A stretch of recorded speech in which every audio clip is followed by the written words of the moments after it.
প্রথমে ক্লকওয়াইজ তারপরে anti clockwise ধীরে ধীরে।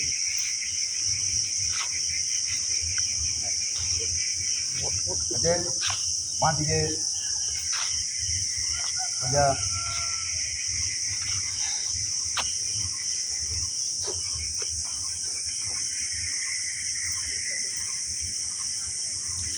আরেকবার সাইড আপ ডাউন। আপ মানে উপরে তোলো, ডাউন মানে নিচে নামাও। Up head up head down. আমি করছি সাইডে দাঁড়িয়ে করুন তাহলে। আচ্ছা পরে হচ্ছে কাঁধ। কাঁধটাকে মানে ওঠাও ওঠাও। হাত কিরকম থাকবে? আপ হাত সোজা, হাত সোজা, হাত সোজা। কাঁধ ওঠাও, কাঁধ নামাও, কাঁধ ওঠাও, কাঁধ নামাও। এরপরে হচ্ছে হাতটাকে লক করে এরকম ভাবে দিয়ে সামনে থেকে পেছনে রিভার্স, উল্টো দিকে করো। যার যেখানে আটকাবে সেখানে এই পর্যন্তই করবি, জোর করে একদম করতে যাবি না, আস্তে আস্তে করার চেষ্টা করবি। যেভাবে হাতটা করলাম এবার পেটটাকে করো ক্লকওয়াইজ, ঘোরাও পেটটাকে এরকম ভাবে, কোমরটাকে ধরে হালকা হালকা করে আস্তে আস্তে করে কর। রিভার্স, উল্টো দিকে, রিভার্স বলি উল্টো দিকে করবে। অশোক স্যার লোক করে আগে পদ্মবাবুকে করছে কিনা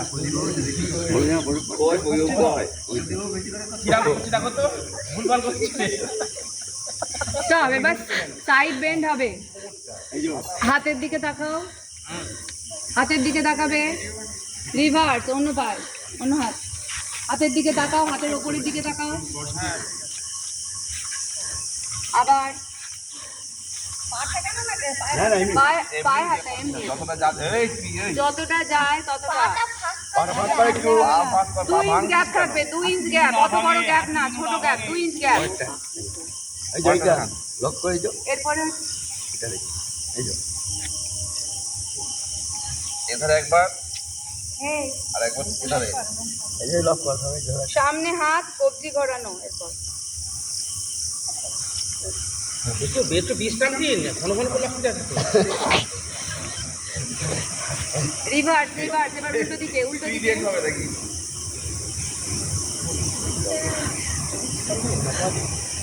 এরপরে হচ্ছে শর্ট পজিশনে হাঁটুটাকে ঘোরানো ক্লকওয়াইজ অ্যান্টি ক্লকওয়াইজ।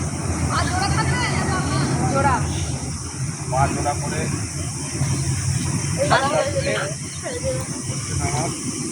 এবার এবার রিভার্স করো, রিভার্স, উল্টো দিকে।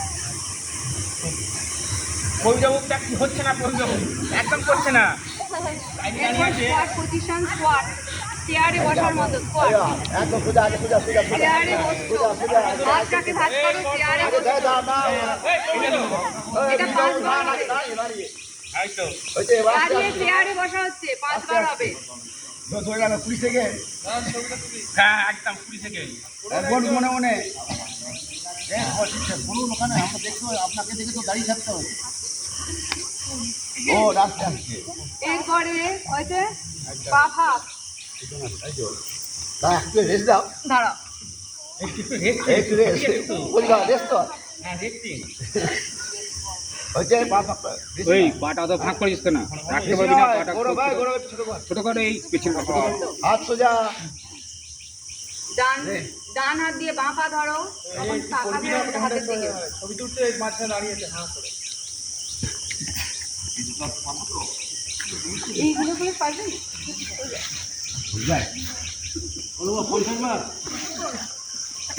5 বার করে করে হাবিয়ে যাচ্ছ, হয়ে গেছে।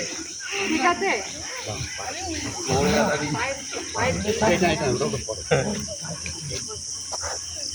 বাবা সুন্দর করে গাড়ি আসনগুলো করে দিন, হাতে করে ধরে।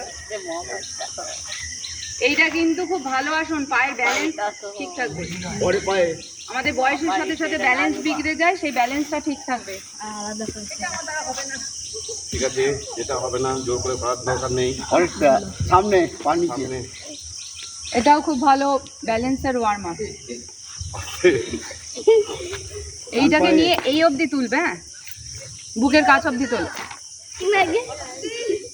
আপনাকে আগে দেখা পরেরটা বাঁ পাই আমার ছেলেগুলো তো তুমি পারবে আর দেখবি দাঁড়া কি করে আনছো বলিস কি হলো 5 এবার আসুন ডান পা ওটা ওই আমরা ভিডিও করে না ক্যামেরা ভিডিও নিতে হবে ফ্রন্টে ভিডিও নিয়ে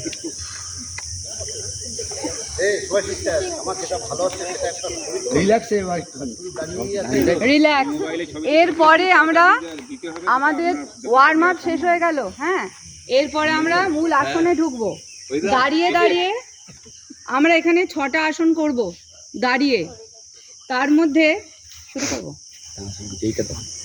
প্রথম হচ্ছে তারাসন ওই এগুলো তারাসনটা একটুখানি হ্যাঁ শোনো দিদি ওই সূর্য ওগুলো সবই স্যার যদি করান এইখানে ভালো হতো ওখানে মিউজিকটা পাই না এই ওখান থেকে মিউজিকটা হবে তো আসবে এখানে লাগবে না প্রাণায়ামে লাগবে প্রাণায়াম তো ওইখানে বাড়ানো যাবে সূর্য নমস্কারগুলো ওখানে করেন নমস্কার করবেন কি নমস্কার করাবে না না রুদ্রের জোর বাড়ছে আস্তে তারাসন বা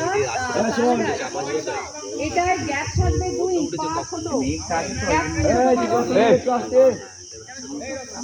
আচ্ছা ইনহেল যখন বলা হবে তখন নিঃশ্বাস নেবে আর এক্সহেল মানে নিঃশ্বাস ছাড়বে ঠিক আছে রিল্যাক্স মানে পজিশনটা এখানে ছেড়ে দেবে এটা হচ্ছে স্পাইন নার্ভ সাপোর্ট করে এবং উচ্চতা বৃদ্ধি করে সবথেকে ইম্পর্টেন্ট হচ্ছে তোমাদের এই বয়সে এই আসনটা করলে হাইট বাড়বে হাইট বাড়ার একমাত্র আসন হচ্ছে তারাসন এটা দেখার চেষ্টা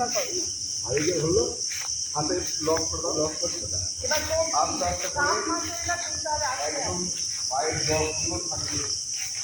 মাসের তুলতে হবে একদম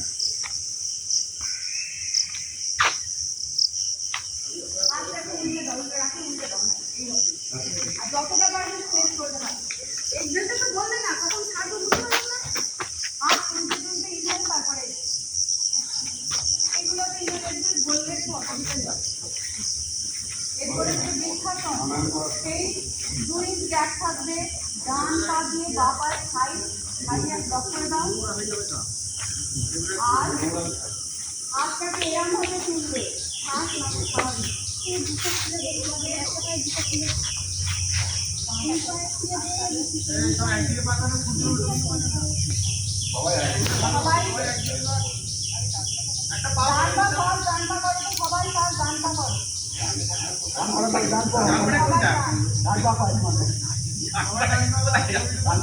সবাই ডান পা তোলো 7টা 10 গুনবো 1 2 3 4 5 6 7 8 9 10